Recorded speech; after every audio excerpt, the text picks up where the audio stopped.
Орындаған Сәкен Нәзіркесов 2011 топ.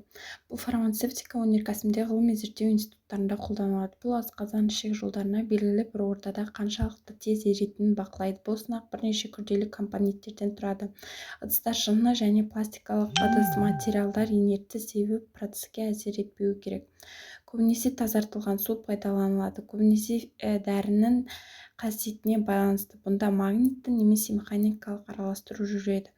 Тербелмелі картинка термостат камерасынан, химиялық стаканнан немесе термостаттардан тұрады. Екі пластмасс дискіден құралған, алты түтікшелі салынған, төменгі дискінің төменгі бетінде тексерілетін тот баспайтын болаттан жасалған.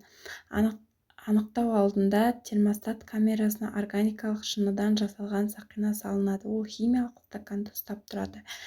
Кейін жаздыру іске қосылғанда дәрі еріп кетуі керек.